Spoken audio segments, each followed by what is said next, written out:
Well, good morning. It's the 27th of December, 2022. This is kind of an unusual situation. We're running at 1728 for our pond level, which is, not too bad, but we're not running the little unit at all. We're running the big unit at 354 kilowatts, so that means our output is 354 kilowatts. And we're doing that because, two reasons. Number one, the efficiency is better on the bigger unit for the volume of water that we can run. Number two, we're still getting some freeze up on the racks. We can't really get to the rack right now because this froze right over. And so we're dealing with that. A little bit unusual to have that happen. But it does happen. This week is supposed to warm up, so I'm hoping that as the warm up comes, we have enough ice melt that I can get right to the racks to ensure that it's just that it's not sticks and debris. It's ice, and I know that it's ice. You just know. You can tell that what it is just by the way it acts. So, but all in all, I did my reports and got everything done this morning that we needed to get done. The chickens are out, chickens are fed. I'm gonna water them heavily because tonight is the night that I go we're going down to Schenectady. I'm going to stay in a hotel down there. It's an hour and a half to get to Schenectady, so I got to be sorry, forgot my pen. Got to be at the hospital 6:30 in the morning, on the floor at 6:30 in the morning.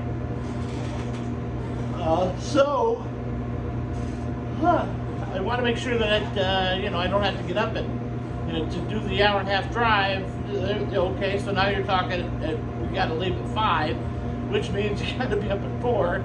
So if we stay in a hotel down there nearby, then we can get up at 5, 5:30, 5 o'clock probably. Grab a cup of coffee.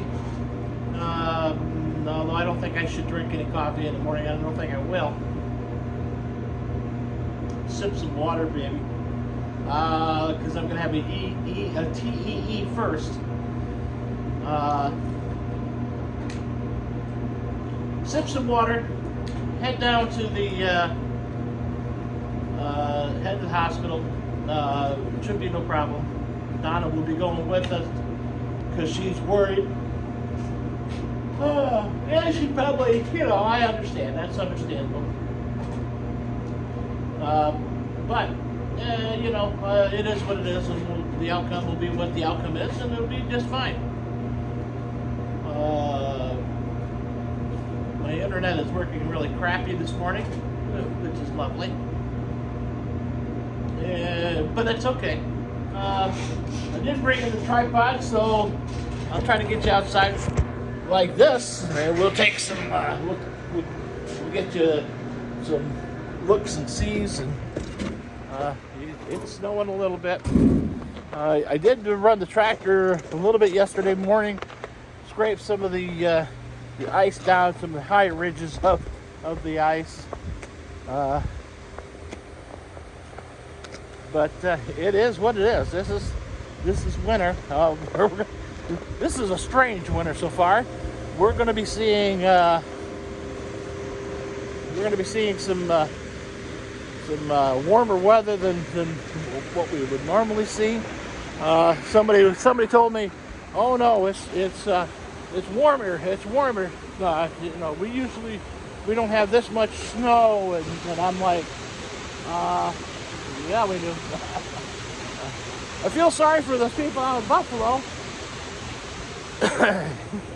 But, when you live next to a lake and the wind comes across the lake, In the wintertime, you're going to get snow effect snow, and the wind chill is a little tough on them. But hey, it's what you get when you live next to a lake. It happens everywhere you go. Came down last night, gathered a few eggs, and several of them were frozen, cracked. It is one of those things this time of year that you normally see, and that's strictly because I don't have heat in the chicken coop. I mean, I could put a plate heater in there, try to get it to 40, which but the chickens don't need it. That's the thing. Chickens do not require heat. So, and the chicken house is fairly warm. It's above most of the time. It's above 30 degrees, and you'll get the occasional egg because hens don't set on them, but the eggs will sit there and freeze up because the hens get off of them and walk away. They're not.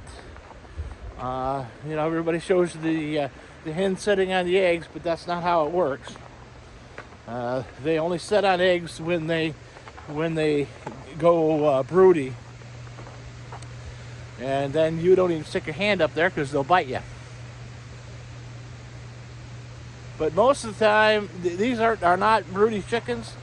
So you'll get them occasionally. Usually in the springtime, you'll get one that goes broody on you. And you just leave her. You just throw a couple eggs at her and leave her there. If something happens, you get a chicken. If nothing happens, you lost an egg. Not a big deal. But for the most part, it's not a big issue. I gave them a little bit of some bread this morning. I had a couple little pieces of pork left over, so they were gnawing on that. And you got to remember, chickens are omnivores, so they eat everything. They like meat. They like vegetables. They like grains. So I try to give them a variety of stuff to eat. Keeps them a little more happy. My tire looked a little lower this morning. No, maybe it is a little. Not much, if at all. I don't know. Since it went flat on me, I keep an eye on it, but it doesn't seem to be going down anymore. Tractor worked out really good yesterday. We're gonna have to check the hydraulic fluid in it at some point. I got a bucket of water right there that I'm gonna be filling the jug with. So I'll be in the hospital tomorrow. I don't think I'll probably make a video while I'm there, just because I'm in the hospital. I'll be probably looking atrocious. I did have to go on a fire call last night. A guy had an instantaneous water heater, boiler combination. Nice little wall-mounted unit. The problem was something froze up and broke. I'm not quite sure whether it was a heating loop. I'm almost sure now that thinking about it more, it's probably a hot water line blew in the ceiling. Which, you think, okay, that's not a major ordeal. Well, if you have an instantaneous water heater, the water heater runs instantaneously. So with a water break, and it had to be a 3/4 inch line, that the water heater was running continuously. So when we got in the house, everything, the ceiling fell down. Water was running everywhere, and there was steam. The house was just full of steam, and so it set off the smoke alarms and the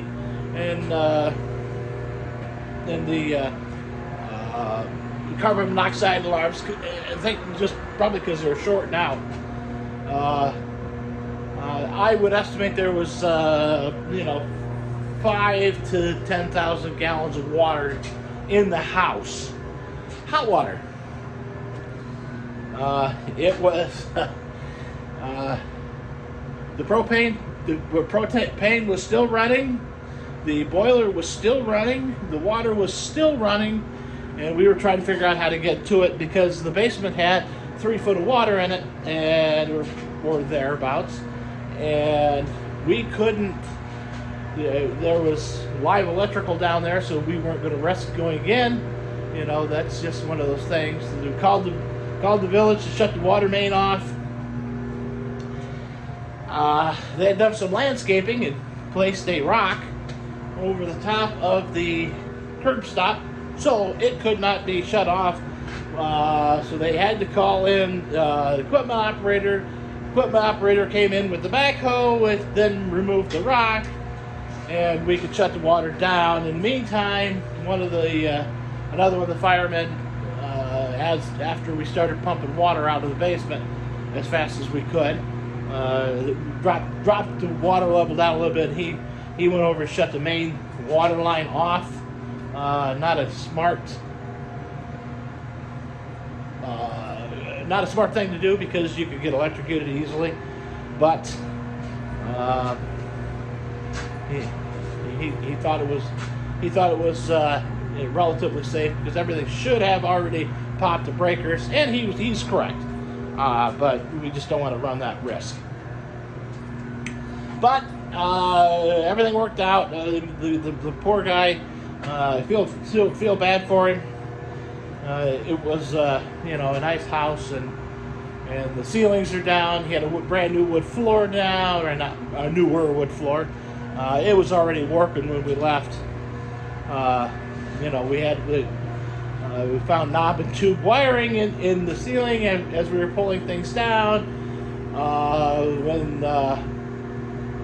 Of course, we called the electric company, National Grid. They came and disconnected the meter, and then saw the knob and tube and said he will have to have a complete electrical inspection before they turn the power back on. So, fortunately for him, it's going to be warmer this week. The house is going to freeze up. We did winterize the traps, the toilets, and all that. So,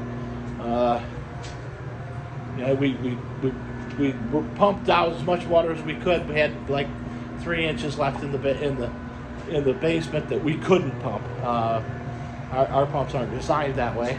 So he has a sump pump down there, but by the time we got down close enough that the sump pump could handle it, National Grid was already there shutting the power off. So unfortunately, it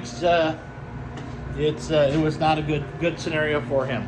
Anyways, so I guess that's about all I've got for you today. Maybe I'll talk to you a little bit tomorrow. I will be back. I'm planning to be back on Friday. I should be home on Thursday afternoon. Pending any stupid thing that would happen. We'll see what happens. All right, gonna be a long time, so be a long day and a long stretch tomorrow. So hopefully all goes well, and I will see you guys on the other side. All right, talk to you later.